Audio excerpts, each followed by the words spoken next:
From Correspondent Elaine Quijano now, a treat in every sense of the word. Hi, how are you? What can I get for you? For the sprinkles? Yes, ma'am. Okay, awesome. The mom-and-pop donut stores that dot California's strip malls carry mostly the same mouth-watering, doughy delights. Thank you. Have a nice day.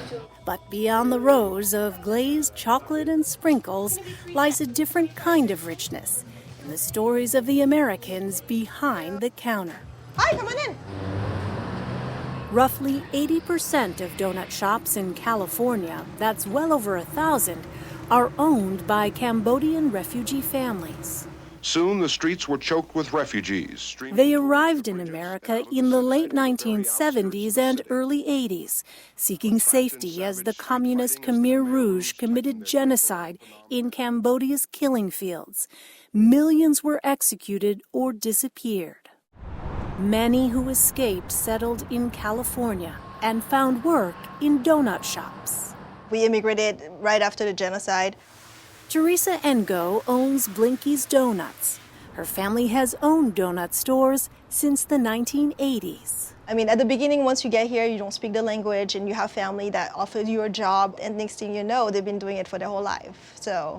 And sometimes it's a few generations at a time. There weren't a lot of resources that were really offered to refugees, and so they had to figure out how they could support each other. Erin Curtis is an LA historian with the Lucas Museum of Narrative Art. California has had a long history of donut culture, and it's become even more famous, I would argue, in the last 40 years or so, and that's really due to Cambodian refugees who kind of came in and expanded the donut culture here in Southern California very greatly. Fair to say it's part of American culture then. Yeah, absolutely. A culture which now includes the pink donut box. Decades ago, Cambodian store owners bypassed expensive white boxes for cheaper pink boxes, which fit a dozen donuts perfectly. The move not only saved thousands of dollars, it also created an icon of sweetness. I probably learned how to fold a pink donut box, before I learned my ABCs. Dorothy Chow manages a donut supply company.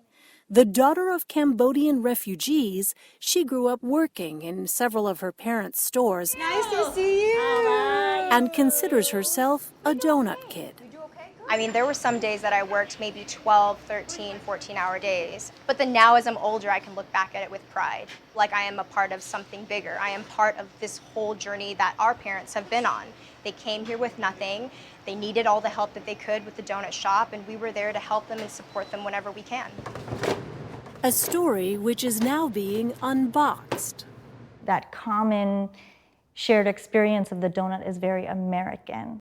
Phung Nguyen is a Cambodian-American artist who came to America as a refugee. A lot of the work are portraits. In her exhibit, Doughnut Hole, at Self-Help Graphics and Art in Los Angeles, she uses a pink donut box instead of a white canvas to capture a taste of the Cambodian-American refugee experience.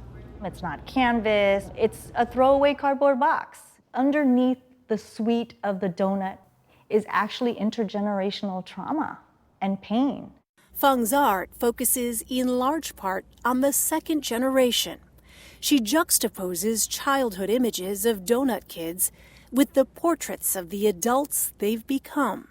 And it's only this generation born in the United States to tell their parents, look, we want to honor you. You never had the time to even think about what you've been through. And we want to take this time to honor your story because you didn't have the time to write about it. One of her portraits, Dorothy Chow. When you saw your portrait, what did you think? I had a sense of pride. I think maybe for the first time, I felt like growing up in America and maybe making the sacrifices that I did as a child was finally being seen. Now, as an adult, Dorothy herself sees things differently, like the pink boxes she once folded as a little girl. What do these donut boxes represent to you? These donut boxes are an example of resilience and a representation of the refugee experience here in America.